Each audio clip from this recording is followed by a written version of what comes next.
ចានេះបងប្អូននេះគឺជាផ្កាតំពាំងបាយជូរឥឡូវនេះដើមតំពាំងបាយជូររបស់ខ្ញុំហ្នឹងចាប់ផ្ដើមចេញផ្កាហើយផ្កាគេហ្នឹងគឺថាល្អមែនតែនឡើងកញ្ចុំអញ្ចឹងតែម្ដងណាហើយឆ្នាំនេះរៀងផ្កាច្រើនគួរសមដែរខាងនេះផងចានេះច្រើនមែនតែន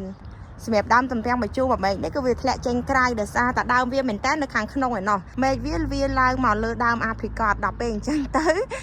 ដើមអាព្រីកតផ្លែតំពាំងបាយជូរនេះបងប្អូនច្រើនមែនតែនតែម្ដងណាខាងមែកមួយហ្នឹងគឺថាច្រើនរាល់ឆ្នាំតែម្ដងនេះចាហើយចកោមគេមិនត្រឹមតែផ្លែច្រើនទេបងប្អូនពេលវាឡើងលើគេអញ្ចឹងមិនត្រឹមតែផ្លែច្រើនទេសម្រាប់ផ្លែវិញម្តងគឺវែងធំតែម្ដងបងប្អូនមើលណាមកចកោមគេអាហ្នឹងវានៅទូចវានៅក្តាប់ភេវានៅអញ្ចឹងឯងដល់ពេលតិចទៀតវារីកផ្លែធំគឺថាចកោមហ្នឹងវែងហ្មងអានេះចង់មកចាអាមកន្លះឥឡូវហ្នឹងដល់ពេលវារីកធំតិចទៀតវាវែងជាងហ្នឹងវាធំជាងហ្នឹងតិចទៀតចាអញ្ចឹងអានេះពេលដែលវាទុំទៅមកចកោមនេះសឹងថាកន្លះគីឡូទៅ7ខាំអីមកចកោមហ្នឹងណាចា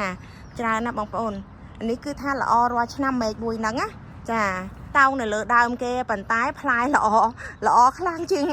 អានៅជាប់គល់ទៀតណាចាហើយនេះគឺជាផ្លែអាព្រីកតនេះបងប្អូនចានេះផ្លែអាព្រីកតនេះឆ្នាំនេះអត់សូវមានឃើញផ្កាទេអញ្ចឹងហើយផ្លែហ្នឹងគ្នាក៏មិនច្រើនដែរមួយក្របហ្នឹងចានេះឃើញមានមួយនិយាយរួមទៅនេះធំល្អតដើមអាព្រីកតនេះប្រហែលជា4ឆ្នាំហើយអត់មានផ្លែច្រើនញ៉ាំទេចាមួយដើមបានប្រហែលបានផ្លែ1មេ2មេថា50-100ផ្លែប៉ុណ្ណឹងតែសម្រាប់ដើមវិញគឺថាធំខ្លាំងមែនតែម្ដងហើយធំជាងគេទាំងអស់ក្នុងមួយចំណោមដើមភឿដែលខ្ញុំដាំប៉ុន្តែសម្រាប់ផ្លែវិញតិចជាងគេទាំងអស់ចាដោយសារតាមវាល្អតដើមមិនដឹងមិនដែរប្រហែលជា4ឆ្នាំហើយអត់មានផ្លែញ៉ាំទេបើមានក៏តិចតួចដែរនេះបងប្អូននេះផ្លែគេចានេះផ្លែគេហ្នឹងហើយផ្លែគេឥឡូវចាប់ផ្ដើមក្តាប់បានប៉ុណ្ណឹងហើយនេះ